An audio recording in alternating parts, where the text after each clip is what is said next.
G'day everybody, how you going today? It is so good to see you. My name's Matt Irwin. I've been a photographer for a couple of decades, well, actually 3 as a professional. Now today I just want to quickly touch on, we are in the garage, there's the beautiful western setting sun. It's looking lovely, so I thought why not shoot out here in the garage today. I want to talk about the not rumoured anymore Sony A7C, which is a pretty exciting camera for those who are wanting to get something entry level and get in to the Sony system. Could be a good look for some. And then the rumoured, but I would say very solid rumour that Nikon has got 2 very big, very important lens announcements coming up this week. So let's just quickly talk about all of that.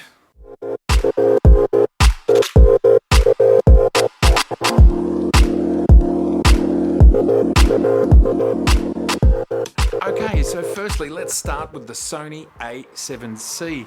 Now what we're hearing is this is basically a cut down A7 III, which of course is a 2 or 3 year old camera now, and probably the biggest 2 changes that I can see being made to this camera are, versus the A7 III, is there is no viewfinder on the top. There's a very small one on the side, so I suspect that'll be a lower quality viewfinder. It's a viewfinder like the sort of viewfinder you would see, probably I'm guessing, in my RX, whichever version. I think we're up to 7 versions of the RX100 now. Probably similar sort of quality to that, a little beastie. And then we have the flip out screen, which is the same screen that we've seen in the A7S III. So this camera is squarely aimed at vloggers and that type of crowd. It's very much aimed at people who want to film themselves in 4K, because it goes up to 4K 30p, I believe.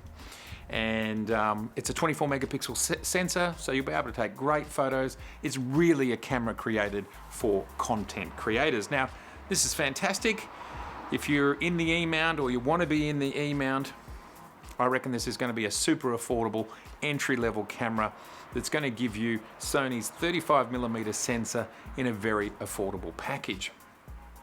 Now, there is an official announcement of this camera coming out this week as well. So it's a very exciting week for cameras. Now, let's jump over to the even more exciting, because these are 2 profoundly interesting lenses that are going to start to help us really see even more than we've seen with, say, the Noct and the 70-200. Actually, all of the Z lenses to date pretty much are stellar for what they are. And this is, firstly, for me, the big kahuna, and something that so many people have been complaining about. Even so, I think most of those people complaining haven't actually used any of the 1.8 primes, because they are off the charts stellar. Fantastic is the 50mm 1.2. And check it out. It is a beast of a lens. This thing is epic. And it is autofocus, which means you are going to get near on Noct performance, if not Noct performance. They're saying it probably won't be called a Noct, but it's autofocus. Now, this is a massive first step into the 1.2 lenses from the Z mount. And this is where hopefully we're going to see the sort of optical performance that we've seen in the Noct, but in an autofocus lens with the aperture not quite being as big.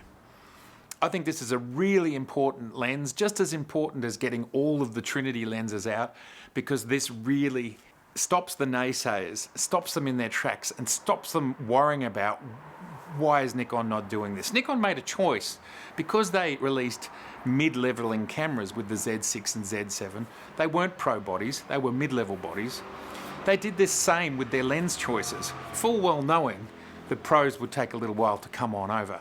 But now the pro lenses are arriving, because the second lens is the next part of the Trinity, the holy 2.8 Trinity. We are going to see announced, rumoured to be announced, thank you Nikon rumours, the 14 to 24 2.8 through the range. Now, I've owned the F version of this lens since it came out, 2008, 2007, 2008. Fantastic lens, very versatile, never let me down. It's been absolutely stellar.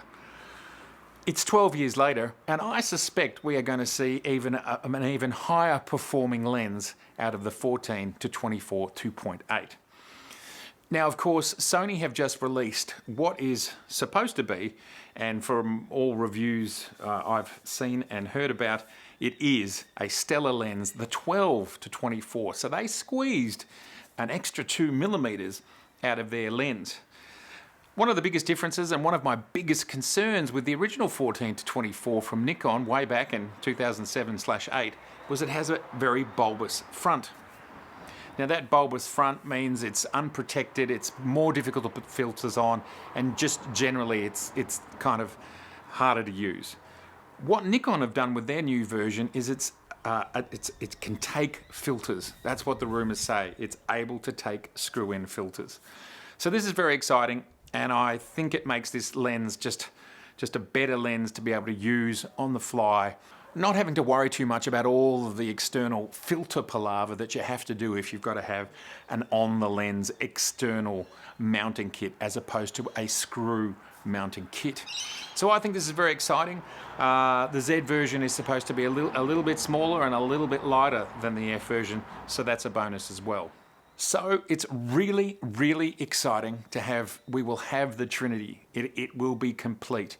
And for pros that are just working pros, who work in events, etc., photojournalism, sports, all that sort of stuff, you have basically got the basics of your kit will now be complete. Of course, we are looking for some longer lenses. With the teleconverter, you're going to have a 400mm with the 70 to 200. That exists already. You can buy it. It's out. So I do think with that 14 to 200 plus the teleconverter, 14 to 400, we're there. You can't complain. You can cover the basics of everything you need to cover. And what probably the only major lens that's missing is maybe some sort of macro lens in the Z mount. Obviously, Nikon has a bunch from the F mount that people who want a macro lens, well, they've already got one. And even good old, really old AFD lenses that don't even focus, of course you can continue to use those. And there's just one last thing that I wanted to touch on as I wrap all this up, because the 50 1.2 and the 14 to 24 are very exciting. And that is, some people talk about the fact that why is Nikon not doing 1.4 lenses? And I've talked about this before, but my theory is that the 1.8 lenses are optically, not aperture wise, but everything else wise, they're actually better than the 1.4s. And this is proven to be true. I have actually proved it to myself. So they've optically created lenses better than 1.4s in 1.8s, and they're bringing them out way cheaper than the 1.4s in most cases from the F mount. So there's just simply no point making 1.4s. So we're going to see 1.2s. So we're going to have a collection of 1.8s and 1.2s.